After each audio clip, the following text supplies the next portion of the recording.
养生侃侃而谈，健康如约而至。我是你们的好朋友木子。血管就是我们身体里的通道，用时间长了，很容易发生堵塞。那血管一旦堵，就会引起各种心脑血管疾病，影响人长寿。所以平时应该好好保养血管。今天木子给大家分享3种食物。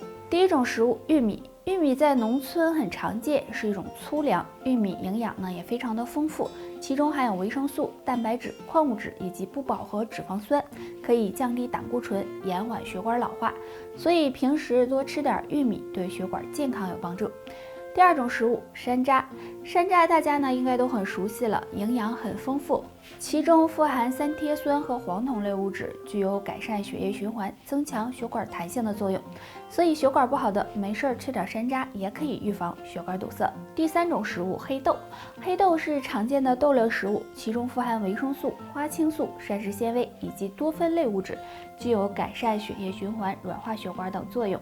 经常吃对预防心脑血管疾病也有一定的帮助哦。那血管堵塞不是小事儿，希望大家能够重视，平时养护好血管，这样才能够健康。我们的生命是离不开心脏跳动的，那怎么知道心脏好不好呢？可以看这2个地方。舌头，正常舌头应该是淡粉色，但如果发现舌头发红，同时伴有心慌、心跳过速等症状，就可能是心脏出现问题了。耳朵，大家可以观察一下自己的耳朵，如果出现很多褶皱，也可能是心脏出现问题。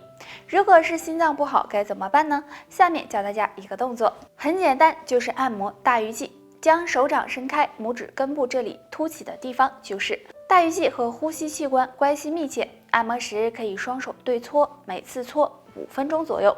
大鱼际是心脏的反射区，这样按摩可以促进血液循环，养护心脏健康。如果经常感觉心悸、胸口憋闷，就可以按摩大鱼际。除此之外，常喝大麦茶也有养心护心的作用哦。就目前来说，新冠肺炎的传播方式主要有3种：飞沫传播、接触传播，还有一种气溶胶传播。那什么是气溶胶传播呢？就是说患者的飞沫在空气中形成气溶胶，被吸入后就会被感染。它和飞沫传播是不同的，它容易存在狭小密闭的空间里。那么针对气溶胶传播，专家提醒大家要注意以下3点。第一，注意室内通风，不管是在家还是在办公室，都要经常的开窗通风，保持室内空气的流通。第二，勤洗手，不管我们做什么防护，洗手是必要的。勤洗手能够帮助我们减少被感染的几率。第三，口罩一定得戴。在知道气溶胶传播方式之后，戴口罩那就是必须的了。口罩可以过滤颗粒直径较大的气溶胶，对预防病毒有帮助哦。新冠肺炎的疫情还在持续当中，那么为了个人和他人的安全居家消毒是非常重要的。那我们应该怎么做呢？首先我们要注意每天开窗通风2到3次，每次半个小时左右，同时也要注意保暖，不要感冒了。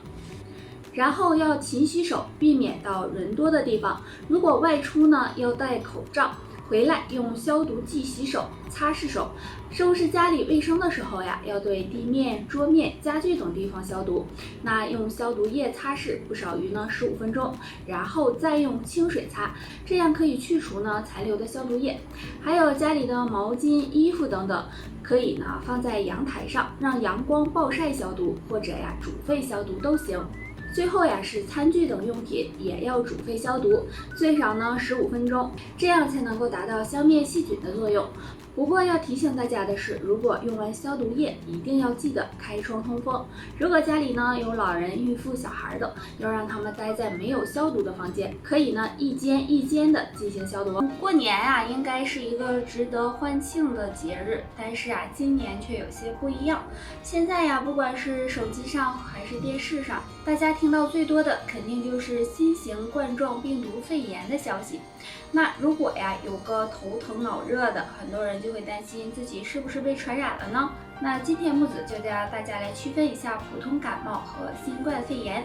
首先，如果是普通感冒的话，主要的表现是鼻咽部上呼吸道症状，比如鼻塞、流鼻涕、打喷嚏。那咳嗽一般都是湿咳。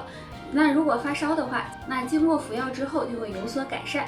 而新型冠状病毒肺炎的人呢，会有发烧、干咳的情况。发烧一般是在37.3度到39度之间。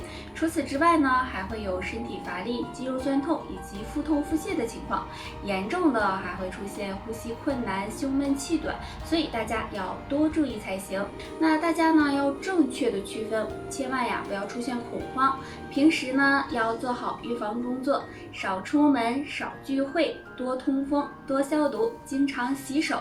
出门记得戴口罩，这样呢既对自己负责，也对他人负责哦。这个新型冠状病毒肺炎传染性呢是很强的，所以呢很多人都害怕。其实生活中有一些人是不易被传染的，那是哪些人呢？下面我们来看看吧。第一个，安全意识强的人。那现在这个特殊时期我们还是会发现很多人出门不戴口罩，也不注意呢消毒和洗手。那这样的坏习惯就会给病毒可乘之机哦。但如果你少出门，出门呢戴口罩，勤洗手，常消毒，多开窗通风，这样也不会让新冠病毒找上你哦。第二个，免疫力强的人。那我们会发现如果自身免疫力强的话，平时呢也会少生病。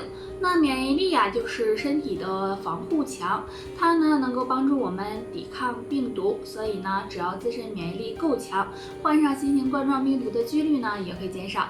第三个呢就是不喜欢抽烟喝酒的人。那烟酒中呢都含有对身体有害的物质，经常抽烟对肺部健康不利，会使肺功能下降。那喝酒则不利于肝脏的健康，也会呢影响到肺部的健康。所以不抽烟喝酒的人，肺功能呢相对来说也是比较好的，这样呢更不容易被新冠病毒侵袭哦。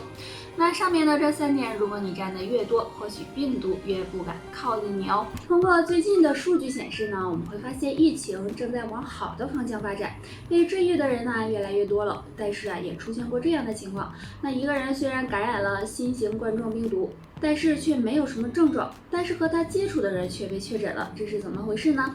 那专家表示，这可能是这个人自身免疫力比较强大，然后呢把病毒清除掉了，自己自愈了。所以呢，通过这个事情可以看出免疫力强是多么的重要。对于年纪轻、身体素质好、免疫力强的人来说是不容易被感染的。